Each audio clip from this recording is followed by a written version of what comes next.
சண்டைக்கோழி serial இன்னைக்கான எபிசோடில் என்ன நடக்க போகுதுன்னு பார்க்கலாமாங்க. அதுக்கு முன்னாடி என்னுடைய சேனலை நீங்கள் சப்ஸ்கிரைப் பண்ணலைன்னா சப்ஸ்கிரைப் பண்ணிக்கோங்க. பக்கத்தில் இருக்கிற பெல் பட்டனையும் ப்ரெஸ் பண்ணிக்கோங்க. ருத்ரா நந்தினி கிட்ட விக்ரமை கொலை பண்ணுறதுக்காக 2 கோடி கேட்க, அதுக்கு நந்தினி இதெல்லாம் ரொம்ப அதிகம்னு சொல்கிறாங்க. அதுக்கு ருத்ரா உங்களுக்கு வர வேண்டிய சொத்தை விட இது ரொம்ப கம்மி தான் அப்படின்னு சொல்லிட்டு இருக்காங்க.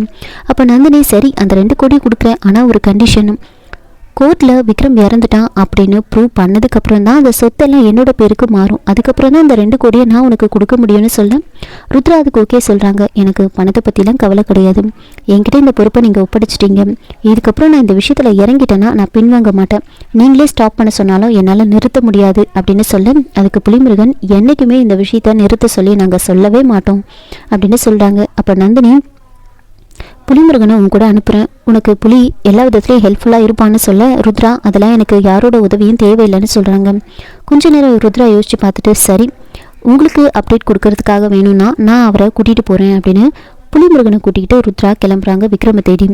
நேராக ருத்ரா திருச்சி டோல்கேட்டுக்கு போயிட்டு நிறுத்துறாங்க. அங்கே போயிட்டு அங்கே இருக்கிறவங்க கிட்ட கொஞ்சம் பணத்தை கொடுத்து அங்கே இருக்கிற சிசிடிவி ஃபுட்டேஜை செக் பண்ணி பார்க்க சொல்கிறாங்க.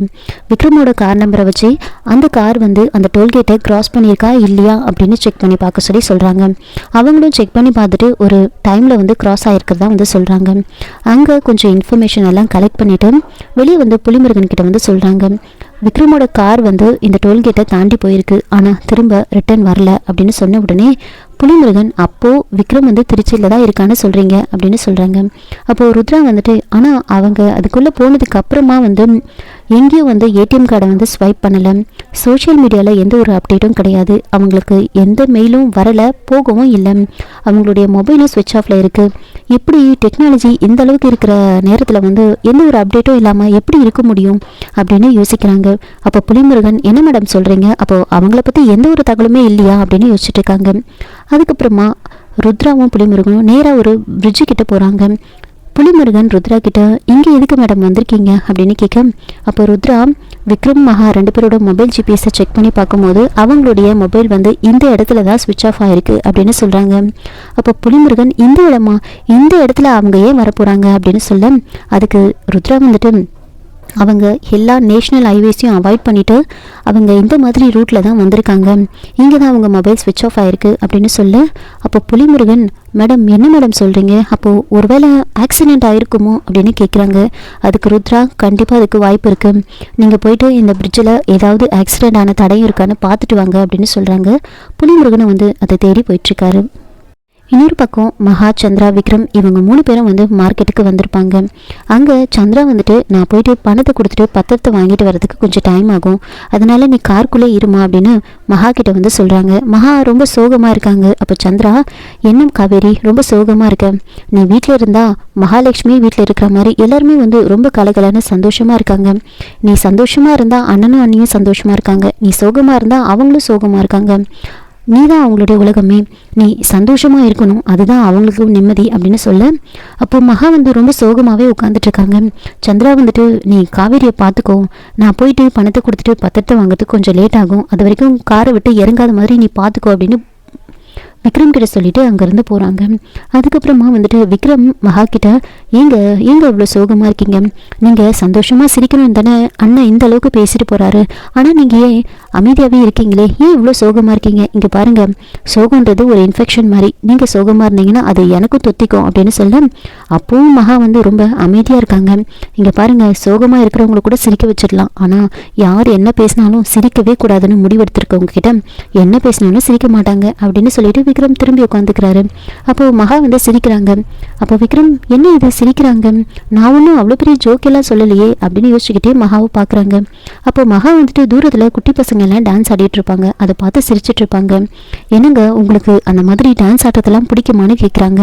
அப்போ மகா ஆமாம், குட்டி பசங்களாம் டான்ஸ் ஆடும்போது ரொம்ப சந்தோஷமாக இருக்குது, அவங்க ஆடுறத எவ்வளோ நேரம் வேணாலும் நான் பார்த்துட்டு இருப்பேன் அப்படின்னு சொல்கிறாங்க. உங்களுக்கும் அந்த மாதிரி டான்ஸ் ஆட பிடிக்குமா அப்படின்னு விக்ரம் கேட்க, பிடிக்கும் தான், ஆனால் வேண்டாம், அண்ணன் காரை விட்டு இறங்கக்கூடாதுன்னு சொல்லியிருக்காரு அப்படின்னு சொல்ல, அதுக்கு விக்ரம் அட என்னங்க நீங்கள் சந்தோஷமாக இருக்கணும் தானே அவர் இவ்வளோ நேரம் பேசிட்டு போனார், நீங்கள் இறங்கி சந்தோஷமாக டான்ஸ் ஆடினா அவர் உங்களை எதுவும் சொல்ல மாட்டார் அப்படின்னு சொல்கிறாங்க.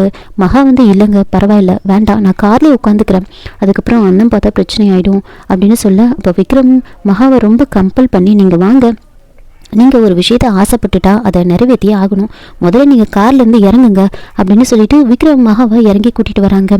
அந்த குட்டி பசங்க டான்ஸ் ஆடுறதை அப்படியே ஜாலியாக பார்த்துட்ருக்காங்க மகா. அப்போ விக்ரம் மகாவை இழுத்துட்டு வந்து டான்ஸ் ஆட சொல்லி விடுறாங்க. மகாவும் ரொம்ப ஜாலியாக டான்ஸ் ஆடிட்டு இருக்காங்க. அப்போது விக்கி அங்கே வந்து விக்ரம் கிட்ட வந்து லோடெல்லாம் வந்துருச்சு, நம்ம போய்ட்டு இறக்கி வச்சிடலாம் அப்படின்னு விக்ரமா அங்கேருந்து கூட்டிகிட்டு போகிறாங்க. அப்போ விக்ரம் போகிறதுக்கு முன்னாடி மகா கிட்ட வந்து நீங்கள் போயிட்டு காரில் உட்காந்துட்டுருங்க, நான் வந்துடுறேன் அப்படின்னு சொல்லிட்டு விக்ரம் அங்கேருந்து போயிடுறாங்க. அதுக்கப்புறமா மகா ஜாலியாக டான்ஸ் ஆடிட்டு இருப்பாங்க. தூரத்தில் ஒரு சில ரவுடிங்க எல்லாம் வந்து பார்த்துட்டு இருக்காங்க, யார் அந்த பொண்ணு டான்ஸ் ஆடிட்டு இருக்கா அப்படின்னு சொல்ல. அப்போது அந்த ஈஸ்வரனோட தங்கச்சி அப்படின்னு ஒருத்தவங்க சொல்கிறாங்க. அதை கேட்டு இன்னொரு ரவுடி, அன்னைக்கு நம்மளை அடித்து எல்லாரும் முன்னாடி எப்படி அவமானப்படுத்தினா, இன்னைக்கு அவன் தங்கச்சியை என்ன பண்ணுறன்னு மட்டும் பாருங்க அப்படின்னு சொல்லிட்டு நேராக வந்து மகா கிட்ட வந்து வம்பெடுக்கிறாங்க. மகாவோட கையெல்லாம் பிடிக்கிறாங்க. இதை பார்த்த விக்ரமுக்கு வந்து பயங்கரமாக கோவம் வருது. அவர் தூக்கிட்டு இருந்த மூட்டையை வந்து அங்கே போட்டுட்டு வேகமாக ஓடி வந்து அவங்கள வந்து பயங்கரமாக அடிக்கிறாங்க. மகா இதை பார்த்து அப்படியே ஸ்டன் ஆகி பார்த்துட்டு இருக்காங்க. விக்ரம் அந்த ரவுடிங்களெல்லாம் அடிச்சுட்டு இருக்கும் போது சந்திரா, ஈஸ்வரன் எல்லாரும் அங்கே வந்துடுறாங்க. இப்போ ஈஸ்வரன் விக்ரமை தடுத்து நிறுத்தி எதுக்காக அவங்கள அடிச்சுட்டு இருக்க அப்படின்னு கேட்க, அப்போ விக்ரம் வந்துட்டு காவேரி மேடமோட கையை பிடிச்சாங்க இவங்க, அதனால தான் அடிச்சுட்டு இருக்கேன் அப்படின்னு சொன்ன உடனே ஈஸ்வரனுக்கு பயங்கரமாக கோவம் வருது. உனக்கு எவ்வளோ தைரியம் தான் என் தங்கச்சி மேலே நீ கை வைப்பேன், அன்றைக்கே நான் உன்னை மன்னிச்சு விட்டது தப்பாக போச்சு அப்படின்னு அவங்கள அடித்து அங்கேருந்து விரட்டுறாங்க.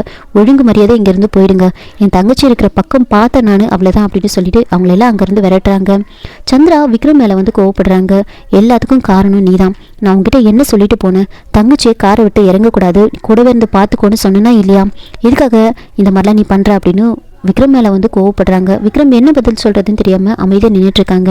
அண்ணா எல்லாத்துக்கும் காரணம் இவன் தான் தங்கச்சியை இங்கே கூட்டிகிட்டு வந்து டான்ஸ் ஆட வச்சுருப்பான், அதனால தான் அவனுங்க இப்படிலாம் நடந்திருக்கானுங்க, எல்லாத்துக்கும் காரணம் இவன் தான் அப்படின்னு சொல்லி சந்திரா வந்து நேராக விக்ரமோட சட்டையை பிடிக்கிறாங்க. எதுக்காகடா இப்படிலாம் பண்ணுற அப்படின்னு விக்ரமோட சட்டையை பிடிக்க விக்ரமுக்கு கோவம் வருது. விக்ரம் திரும்பவும் சந்திராவோட சட்டையை பிடிக்கிறாங்க. சந்திராவை வந்து தடுக்கிறாங்க அடிக்க வரும்போது.